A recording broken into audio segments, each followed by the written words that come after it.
Now, just a little tip, this is just something from me, because when I'm using this, I'm usually faffing about and I get distracted and things move.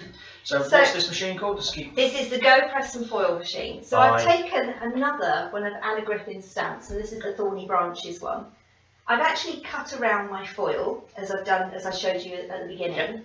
But rather than put it down and then put the foil down and try and get it all lined up and get it all to fit properly, I've actually done my sandwich. So I've done my card, my foil, so that it's facing the shiny side is facing the stamp, and then the stamp. So we're always making sure the kind of the ridge side of the stamp is on the shiny side of the foil. And then I've just put a couple of little bits of washi tape.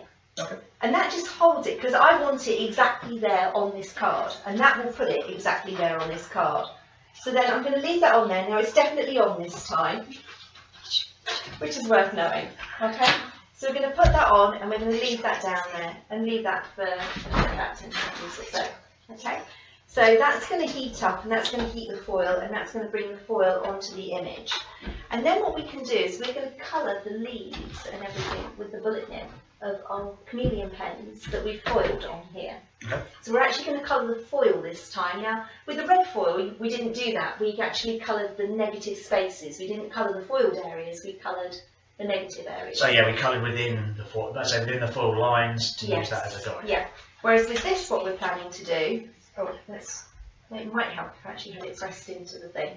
With this, what we're actually going to do is we're actually going to colour over the foil itself. And so for that, you're going to want to use either a silver or gold foil or something with a very pale colouring to it. Okay. And then you'll get that colour come through.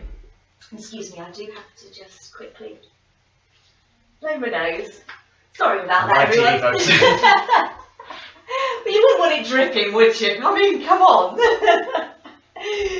So then, we've got that. So that's sort of heating up, and that should be pretty much there, I think. I'll give it a few more seconds, just to be on the safe side, because I want a really nice impression to come through on there. So, and then, now as well as using the foil stamp, you can actually use your own dies. Did you know that? You didn't, did you? I did not. No? Well, we're going to show that next, okay? So, we're going to feed this through.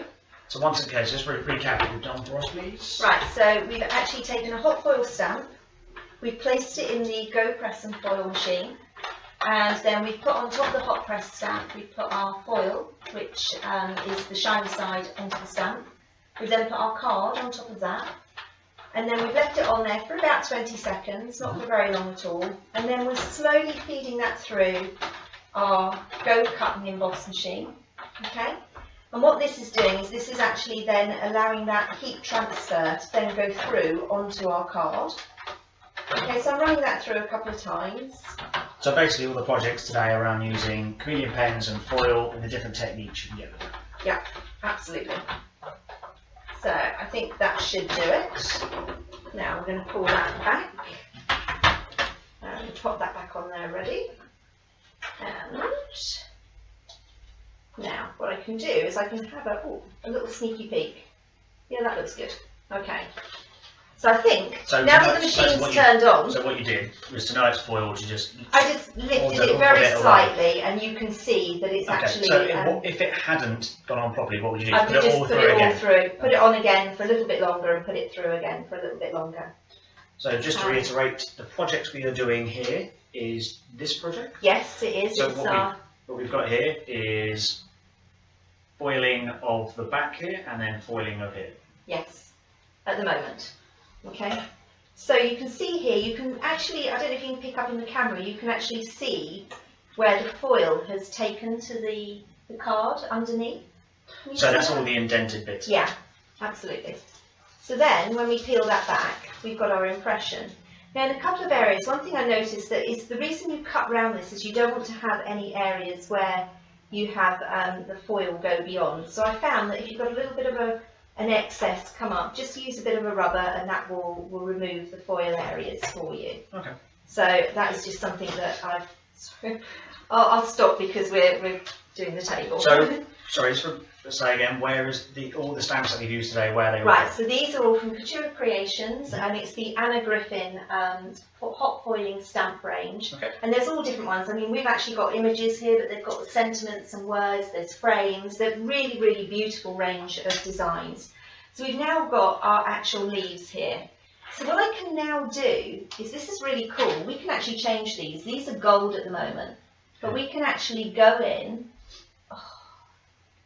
don't do this to me, Nick. We can go in and we can actually add colour over the top, so we can put a bit of green in here. And the one I did before, I think I probably did silver, not gold. I can't remember what colour I did. So on the other one. Yeah, this one was silver. Okay, so that one was silver, so this one's gold. Now if you find that you get a little bit, let's get a teeny bit of tissue here. So if you find that when you're working, you get a little bit of a bead, let's see if I can leave it there for a while, and you get a little bit of a bead, all you can do is just lift that off with a tissue. So if you get too much ink onto your foil as you're working, then just remove that bead by just using a bit of tissue to pull it off. Okay, so that gives you an idea of what that does. Okay, so you can colour, you can spend some time colouring in. Now this will take a while for me to colour all of these. So just to reiterate, what you've done is use a light foil here, because you want the pen to overlay the foil colour, but you still get the colour of the pens coming through and the foil colour. Absolutely. So we've got that on there now. So you could go through and colour all of that, and you can even get into those really fine areas, like these little branch things here, by going in with I'll just sort of flick down to give a little hint of extra colour down there. Okay, so it just enhances it.